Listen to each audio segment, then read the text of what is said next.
Mais c'est toujours de réalité, c'est toujours le même contexte. Les enfants sont pas encore en retour au travail, à l'école, excusez-moi. Donc, on doit faire du télétravail avec les enfants.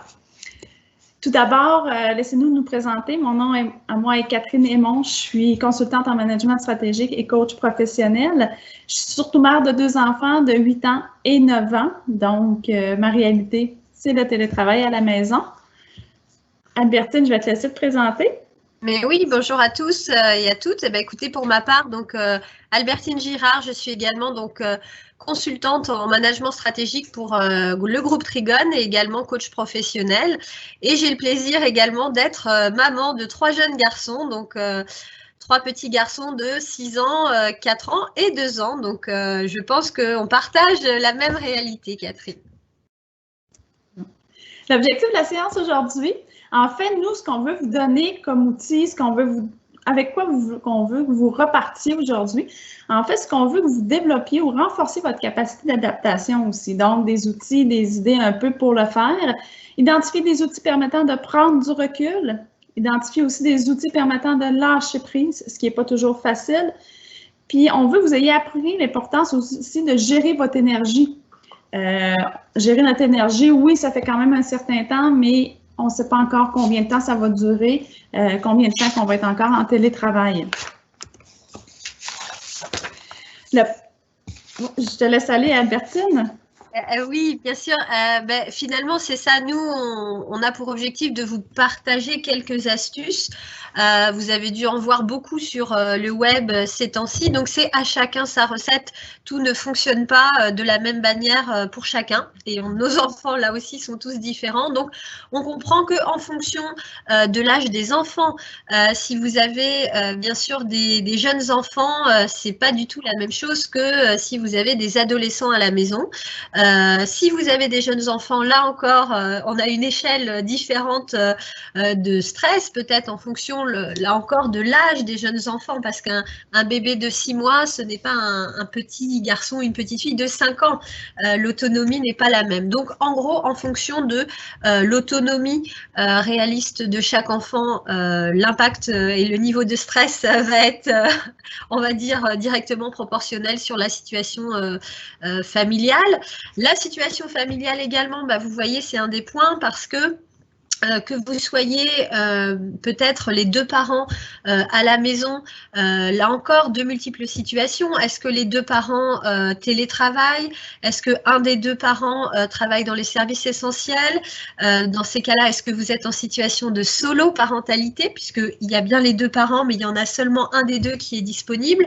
Ou encore, autre situation, bien sûr, c'est la situation de monoparentalité et peut-être de garde partagée qui vient évidemment créer, là encore, de l'incertitude, des situations de changement et d'adaptabilité avec un impact sur le confort émotionnel de chacun au sein de la famille. Donc ça, c'est des situations bien sûr très particulières, mais qui concernent chacun autour de la table.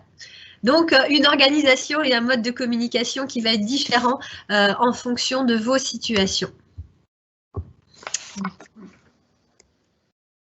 Donc, pour débuter, peut-être nos conseils et astuces. On parlait de communication et d'organisation, Albertine. En fait, c'est sûr qu'il y a plusieurs, depuis le début de la situation, depuis le début du confinement, de la crise qu'on vit présentement, on a vu passer sur les réseaux sociaux, sur Facebook, sur LinkedIn, plusieurs choses par rapport au télétravail, des trucs. Si vous êtes comme moi, oui, j'en ai essayé quelques-uns. Est-ce que ça faisait toujours? Non. Donc, c'est pour ça qu'il faut vraiment s'adapter. Il faut vraiment communiquer aussi. Une des meilleures choses à faire, c'est de fixer des horaires à soi, aux enfants aussi. C'est sûr que c'est dans la mesure du possible. Fixez pas un conseil, fixez pas des horaires peut-être des plages de 1 heure. Allez-y peut-être avec des horaires plus courtes. Si vous avez des enfants un peu plus jeunes, un peu comme Albertine, donc 1 heure tout seul, c'est un peu long pour des enfants. Allez-y par des blocs peut-être de 20 minutes. Vous êtes les mieux placés pour savoir aussi. Puis on fait des essais, on fait des erreurs. Mais votre horaire doit être flexible.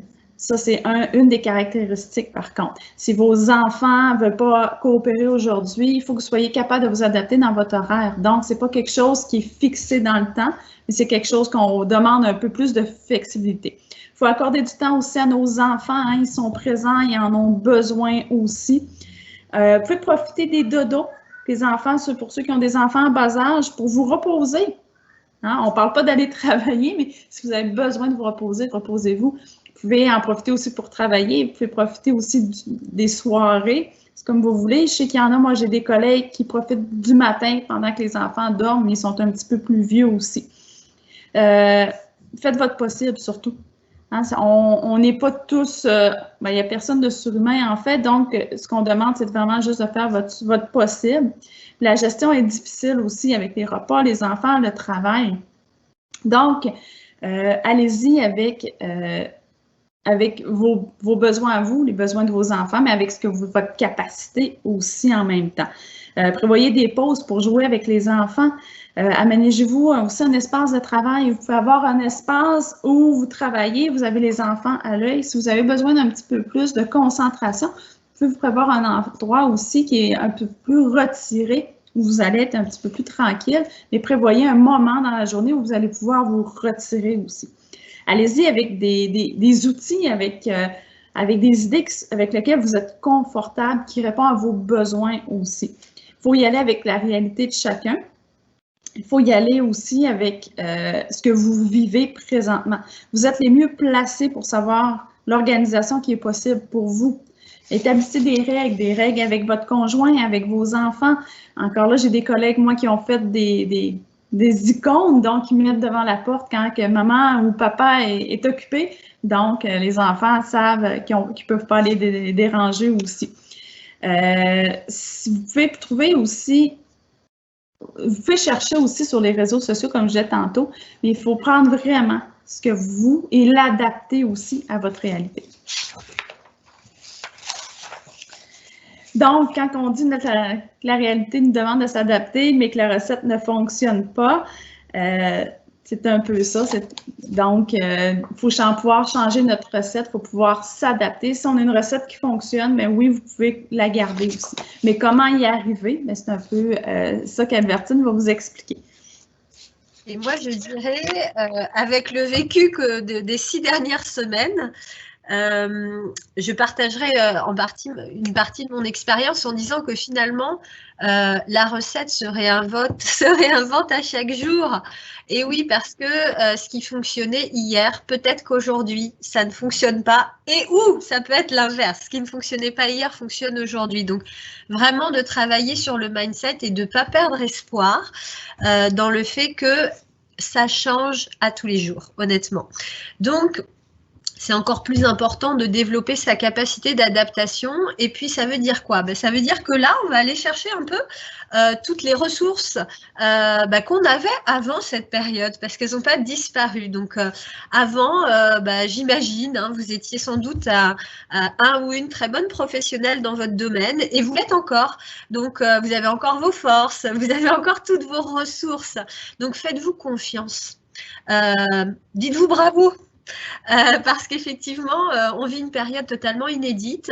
On passe par parfois un ascenseur un peu émotionnel à chaque semaine, des nouvelles du gouvernement, etc. Donc, faites-vous confiance et allez puiser dans vos ressources. Alors, peut-être que dans vos ressources, vous avez du courage. Peut-être que vous avez de la créativité. Peut-être que vous êtes quelqu'un d'extrêmement doué pour la communication. Super. Transférez tout ça dans un cadre qui est un peu différent, qui est celui, évidemment, désormais, de votre famille. Parce que la frontière, entre guillemets, entre le cadre familial et le cadre professionnel, c'est un peu rompu ces temps-ci. C'est-à-dire que désormais, avant, on avait 2 sphères. Aujourd'hui, il n'y a plus qu'une seule sphère pour la plupart d'entre nous. Donc, on doit naviguer dans cela. Donc, on reconnaît ses forces et puis on reconnaît aussi ses limites, ses faiblesses, entre guillemets. J'aime mieux le mot limite, mais jusqu'où je peux me rendre. Et puis là encore, ça peut changer chaque jour. Jusqu'où je peux aller. Et puis, il y a des moments, c'est OK. Et il y a d'autres moments, je suis plus capable pour différentes raisons qui sont tout à fait naturelles et on les accepte. Mais simplement, nommez-le, n'hésitez pas. Et je pense que vous le faites, que ce soit dans votre entourage familial, donc avec votre conjoint, si vous en avez un, ou alors, bien sûr, avec votre entourage professionnel. Là, je peux, là, je ne peux plus. Donc, on va bien aller aussi sur ce que je suis en mesure de livrer ou pas aujourd'hui. L'intelligence émotionnelle, mais bien sûr, et l'agilité relationnelle et comportementale. Donc ça, c'est un très beau concept. Qu'est-ce qu'on met derrière tout ça? Dans le fond, c'est toute notre capacité à aller chercher nos ressources, là encore, d'adaptabilité. Donc tout ce qu'on a à l'intérieur de nous, c'était déjà là avant. On va aller comme ça, un peu comme une chasse au trésor, et on va aller redécouvrir toutes nos capacités. Donc franchement, ça peut être quand on a le plus d'énergie, donc ça peut être au lever le matin, simplement de se dire, tiens, qu'est-ce que je vais développer aujourd'hui? Sur quoi je vais m'appuyer? Quelle va être ma principale ressource? Ça peut être le respect, ça peut être la tolérance. Ça peut s'appliquer à vous, ça peut s'appliquer aussi vis-à-vis des autres. Donc simplement aller piocher comme ça quelques ressources, une par jour, ça peut être une bonne idée, puis être curieux de voir comment vous allez l'appliquer dans votre journée. Puis qu'est-ce que ça va créer de différent? L'écoute active, bien sûr. L'écoute active, avant toute prise de décision, c'est important en tout temps. Mais aujourd'hui, c'est devenu presque essentiel.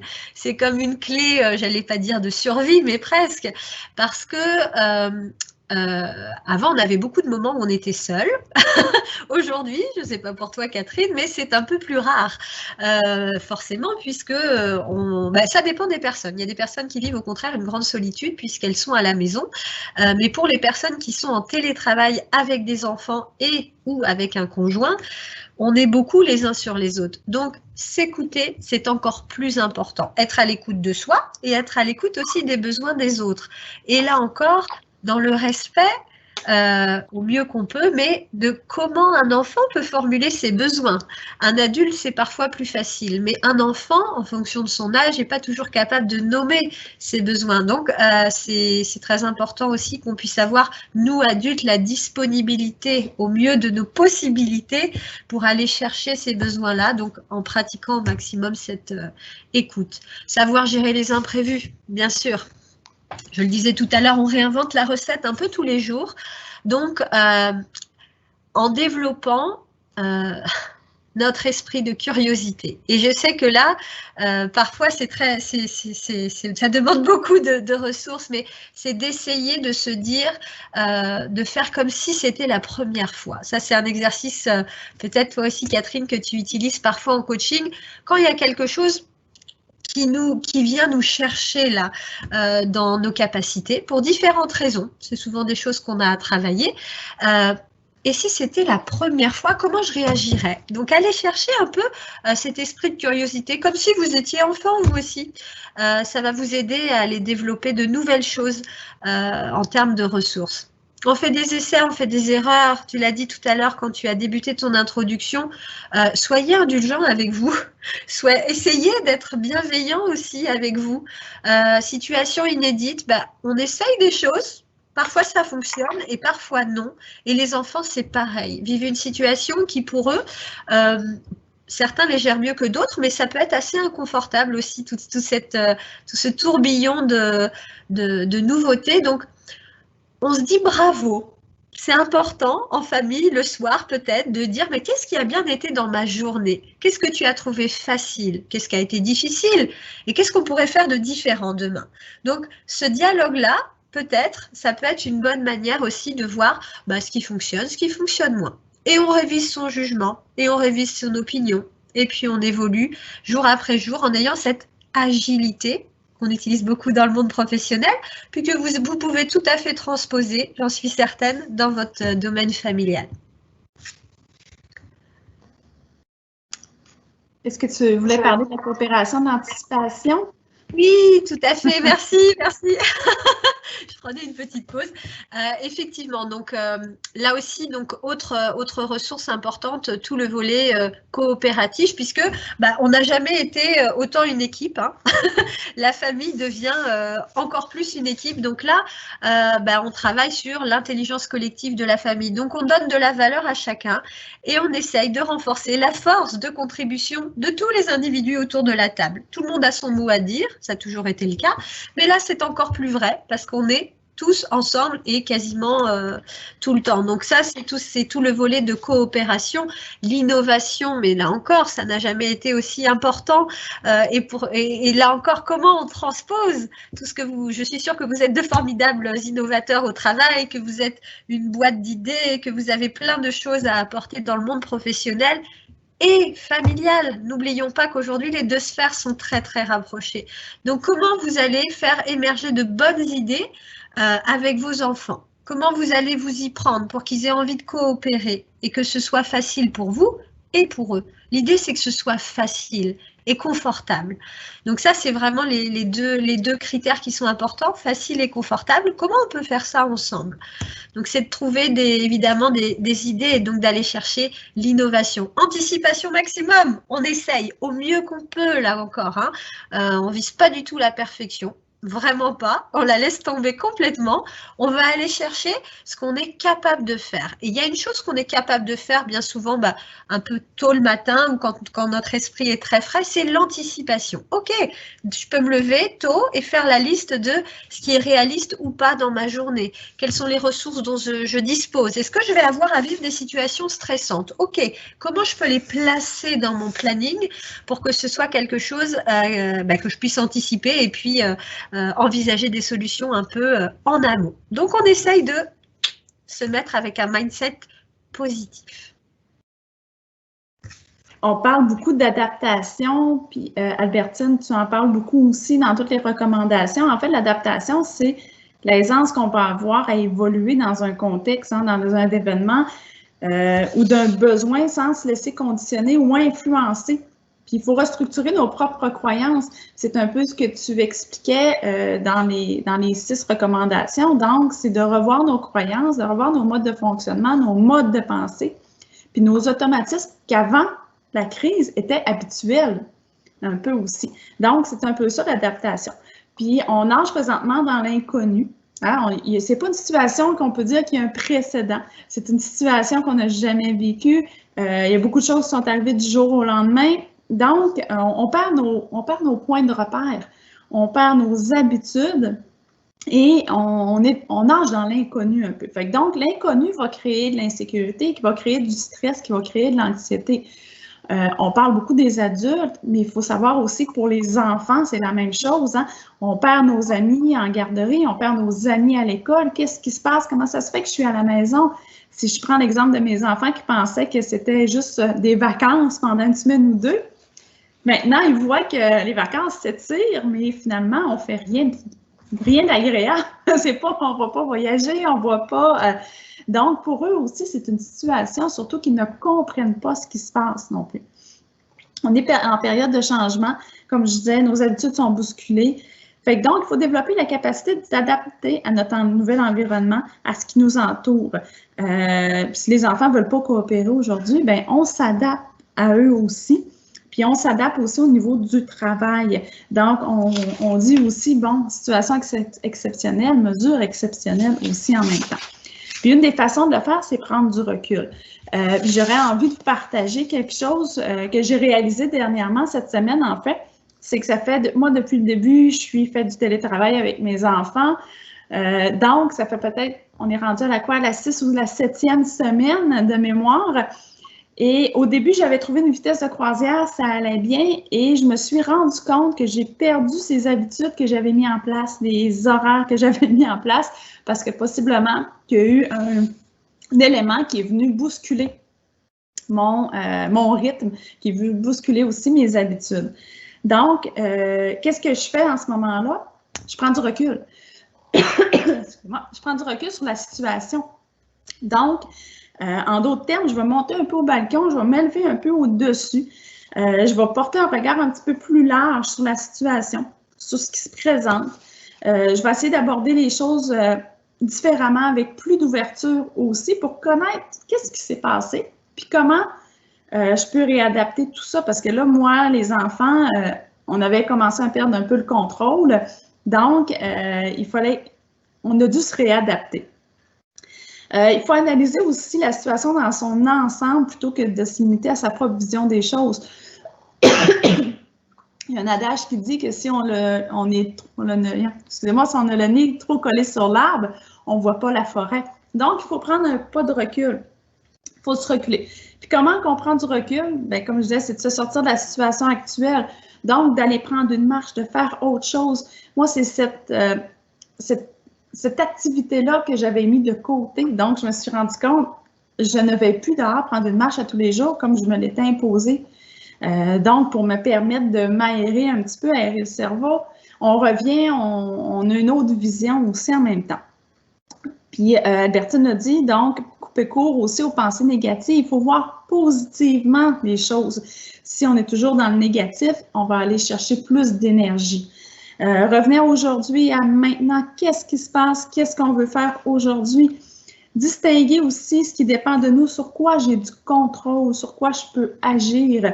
Quand on forme des leaders, donc on le dit, agissez, vous n'avez pas de contrôle sur la situation, mais vous avez le contrôle sur vos réactions. Par contre, qu'est-ce que vous allez mettre en place et comment vous allez vous servir de ce que vous apprenez, des situations d'apprentissage. Revenez aussi à votre ressenti, Albertine l'a dit, donc tout ce qui est de votre propre ressenti à vous, puis vous arrêtez pour y réfléchir aussi. Tout ça va vous permettre d'y voir plus clair, va vous permettre aussi de prendre du recul. Le lâcher-prise aussi. Donc, Albertine a très bien dit, vous donnez le droit de lâcher prise, vous donnez le droit à l'erreur, vous donnez du temps aussi dans tout ce tourbillon-là. Vos enfants veulent se présenter devant la caméra pendant une réunion. Laissez-les venir une fois, deux fois. Vous allez voir que la troisième fois, ça sera plus intéressant. Ils ne voudront plus y aller. Pour ça, je pourrais vous partager. Moi, mes enfants, au début, venaient. Et au travail, on a fait une séance, réunion avec tous nos enfants. Et il y en a un qui ne voulait plus venir. C'était plus intéressant. Donc, c'était plus le bon moment.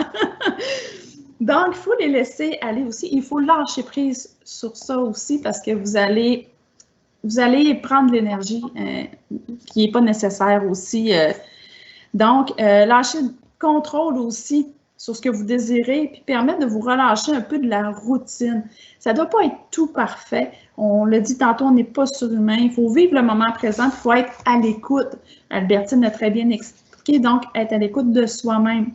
Il ne faut pas non plus se culpabiliser.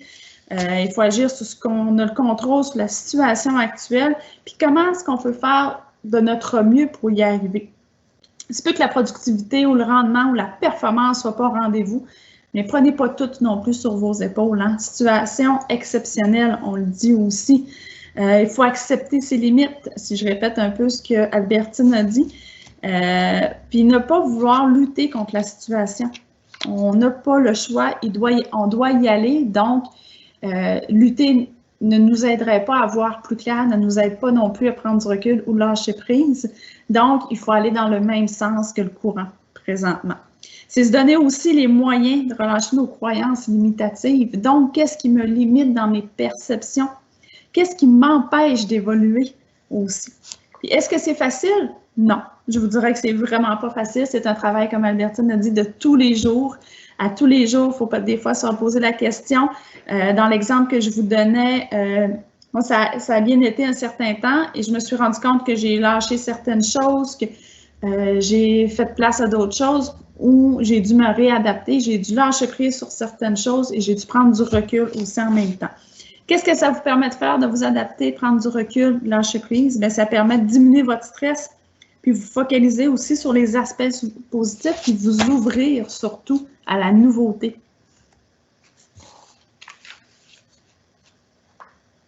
Et l'autre élément, et on va conclure avec ce point-ci, c'est vraiment la notion d'énergie.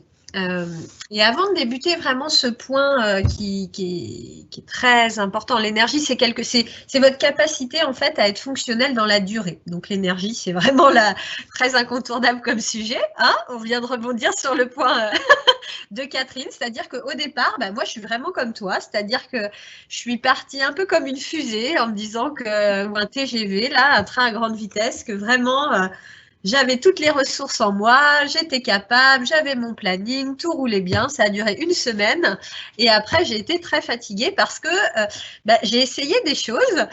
Puis c'est intéressant le partage aussi parce que voilà, on n'est pas parfait. Donc j'ai essayé des choses, de travailler très tôt le matin ou assez tard le soir pour être en mesure, évidemment, d'être à la fois une maman et en même temps de pouvoir livrer. Et puis là, c'est ça, quand on est à 110, 120, 130% de nos capacités en termes d'énergie, le corps nous rappelle assez rapidement qu'on n'est pas fait pour fonctionner dans la durée à 120 ou 150%. Donc, on va sentir une fatigue tout à fait naturelle et normale pour tous les individus. Donc, c'est pour ça qu'on voulait vraiment insister sur le volet énergie. Puis, on va regarder évidemment quelques clés. Prenez celles qui vous parlent. On n'est pas fait pour appliquer tout, mais celles qui vous parlent le plus, prenez-les puis essayez de les travailler. Je vais juste commencer avec un point important que j'ai lu ces derniers jours, c'est ne nous comparons pas. Ne nous comparons pas. Nos situations sont bien différentes. Dans chacun des foyers, on a des situations totalement différentes. On le disait au départ, monoparental, soloparental, jeunes enfants, adolescents, peut-être difficultés ou pas dans nos couples, maladie ou pas, bref, situation difficile avec nos entreprises ou pas. Ne nous comparons pas. Moi, si j'avais vraiment un premier conseil, parce que c'est celui qui prend le plus d'énergie, c'est de se comparer. Puis c'est de se comparer aussi, nous, par rapport à ce qu'on était avant. On n'est pas dans la même situation. Donc moi, mon premier conseil qui apparaît pas là sur la diapositive, mais c'est franchement, ne nous comparons pas. Vivons la situation au mieux de nos capacités. Donc le premier point, c'est d'équilibrer. Équilibrer quoi? La partie repos puis la partie travail. J'ai commencé un peu sur ce point-ci. Une clé là pour être fonctionnel, c'est le sommeil. Quand notre sommeil, en fait, il est soit réduit, ou alors, donc la quantité est moindre, ou alors sa qualité est impactée pour différentes raisons, parce qu'on peut avoir des facteurs de stress, voilà, on est dans une situation un peu particulière, donc on se pose des questions la nuit, notre inconscient est très fort pour travailler un peu sans nous, forcément ça peut altérer un peu notre sommeil. Donc idéalement dans notre journée, on s'accorde des pauses, on l'a dit, il ne faut pas avoir peur, au contraire, de se donner des pauses, des respirations. On travaille beaucoup sur notre respiration parce que c'est un ancrage extraordinaire pour être dans le présent.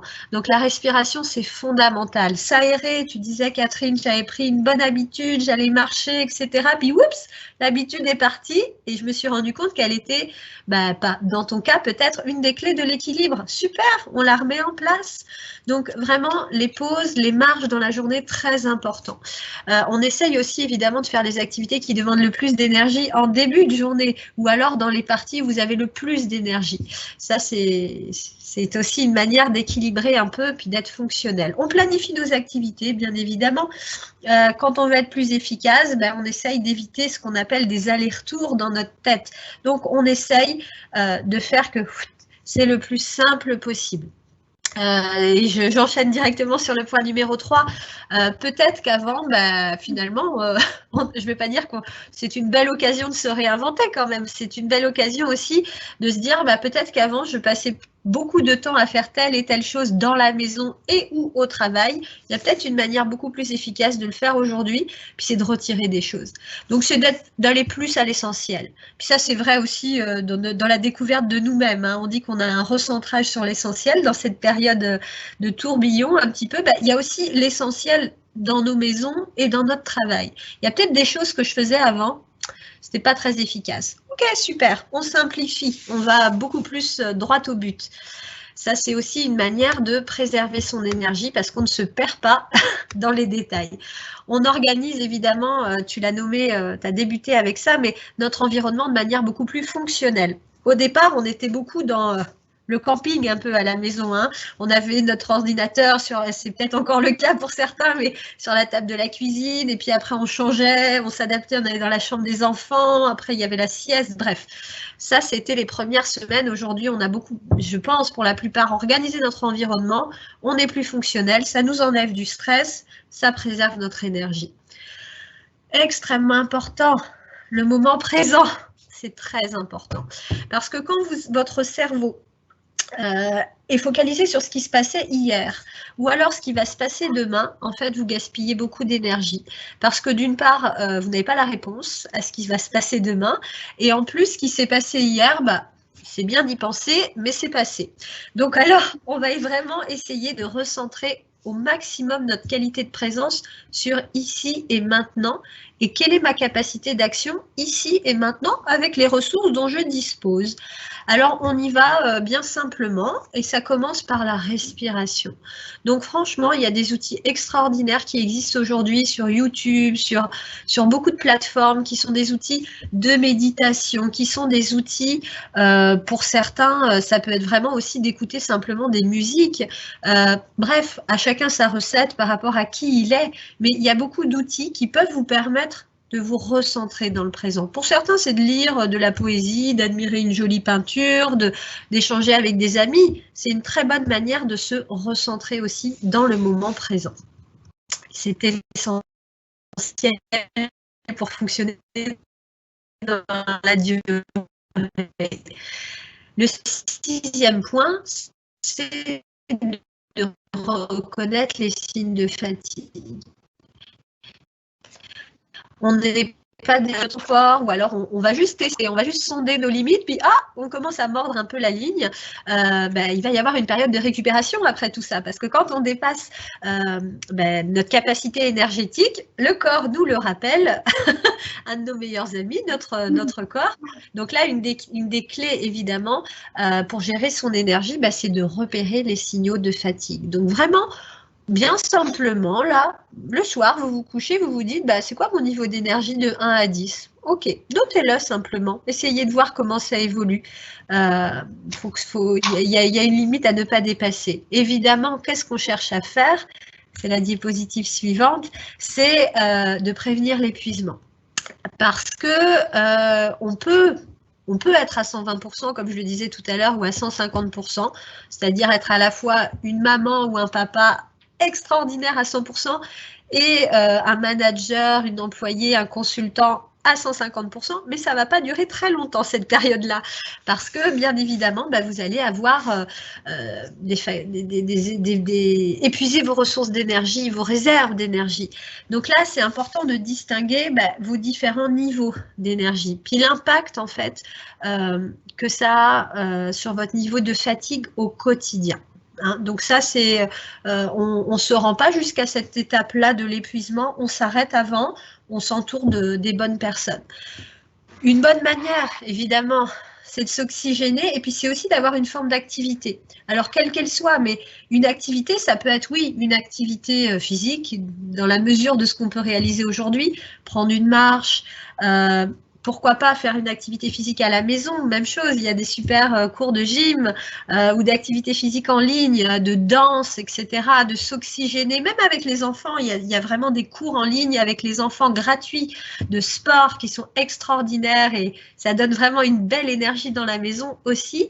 Mais une activité, ça peut être aussi une activité intellectuelle, ça peut être toute forme d'activité, ça peut être le jeu, bref, l'idée c'est de s'évader, c'est de quitter un peu le quotidien et tout ce qui est prévu pour une bulle d'oxygène. Donc, trouvez-la, c'est quoi votre bulle d'oxygène? Qu'est-ce qui vous fait du bien? Qu'est-ce qui vous développe votre créativité peut-être? Donc, demeurez actif.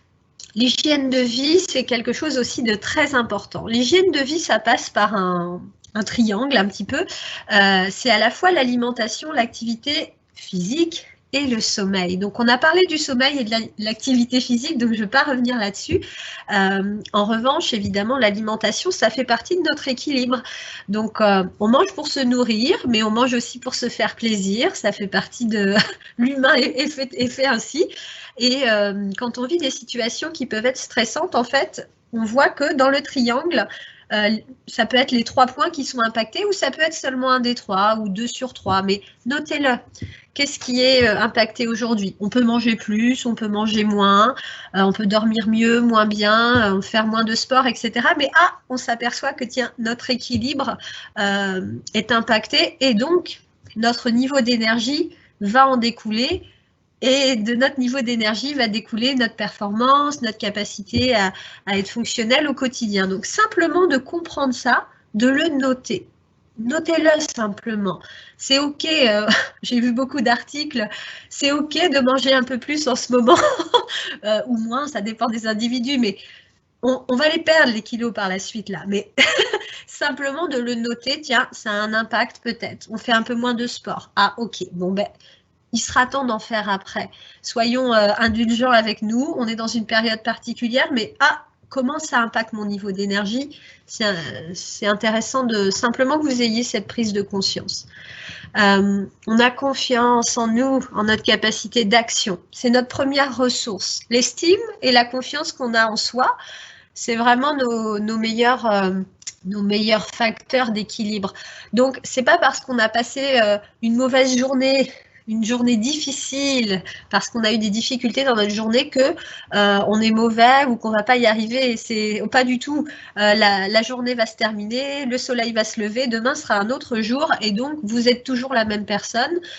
Donc ayez confiance en votre capacité pour réussir. Ça, c'est vraiment, ça doit être votre guide le matin quand vous vous réveillez. C'est j'ai confiance en moi, je suis tout à fait capable de développer différentes stratégies qui vont être très efficaces dans ma journée. On agit sur les émotions négatives et les pensées nuisibles. On les voit passer et on les laisse passer. On ne va surtout pas s'accrocher et maintenir notre attention sur quelque chose qui va nous desservir. Au contraire, ce qui nous dessert, on le laisse aller. Il sera temps d'y revenir un jour si on a envie de travailler là-dessus. Mais pour l'instant, les pensées négatives, vous les regardez passer comme des nuages ou comme un train qui passe. Vous n'accordez aucune attention à ce type de pensée-là, aujourd'hui en tout cas.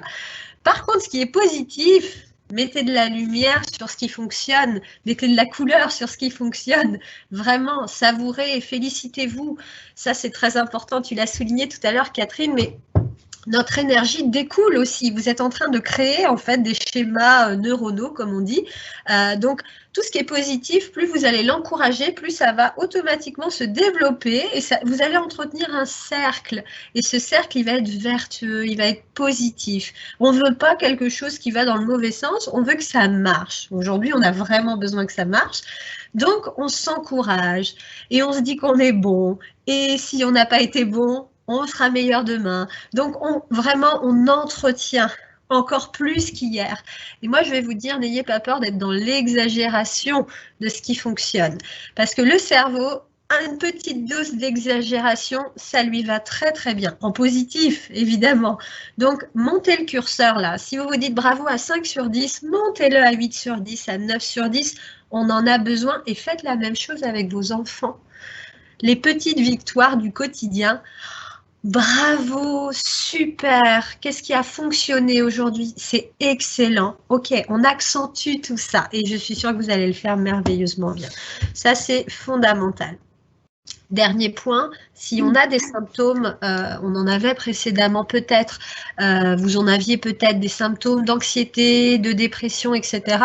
Il est probable, pas forcément, mais que ça ait pu augmenter avec cette situation qu'on vit. Donc bien sûr, et vous l'avez peut-être constaté, il y a énormément de professionnels en fait, des psychologues, ça peut être aussi des coachs en fonction évidemment de votre situation, qui se rendent disponibles. Il y a beaucoup de lignes et de ressources gratuites et ou payantes qui existent, mais vraiment allez-y. Prenez contact avec les professionnels qui peuvent vous aider. On ne laisse pas des symptômes d'anxiété demeurer sur une durée trop importante. Vous les notez, prenez action par rapport à ça parce que c'est l'anxiété et la dépression. Ça peut être des choses qui s'installent. Donc, on utilise toutes les ressources qui existent et aujourd'hui, honnêtement, il en existe beaucoup, beaucoup sur le web. Vous comprendrez qu'on a partagé nos situations tout au long de la présentation en étant coach professionnel, moi et Albertine. Donc, l'approche qu'on a voulu faire aussi, c'est une approche de coaching. Donc, c'est tous des outils de coaching qu'on se sert régulièrement pour faire atteindre des objectifs. Donc, on croit que tous les parents, tous ceux qui font du télétravail avec des enfants, ont tous les outils en eux. Il faut juste aller les chercher. Fait en y allant avec pas des recommandations, mais les suggestions qu'on vous a faites, vous allez être en mesure de voir qu'est-ce que vous êtes capable de changer aussi, qu'est-ce que vous êtes capable de voir en même temps. Vous, comment vivez-vous la situation? Donc, ce qu'on aimerait vous suggérer, c'est après l'écoute de cette présentation, de ce webinaire, prenez quelques minutes, peut-être juste pour décanter tout ce que vous avez écouté, tout ce que vous avez vu pendant l'écoute du webinaire, puis voir en même temps qu'est-ce que vous pouvez faire pour tout changer ça et quelle est votre situation actuelle et quelle est la situation que vous désirez aussi. Et maintenant, qu'est-ce que vous devez faire pour aller à cette situation-là aussi en même temps. Habituellement, une question de coach, donc avec quoi repartez-vous? Prenez aussi quelques minutes pour savoir avec quoi vous repartez. Vous pouvez nous écrire aussi, vous allez avoir nos coordonnées dans la prochaine page. Donc, avec quoi vous repartez de cette présentation-là? On est ouvert aux commentaires, aux suggestions aussi.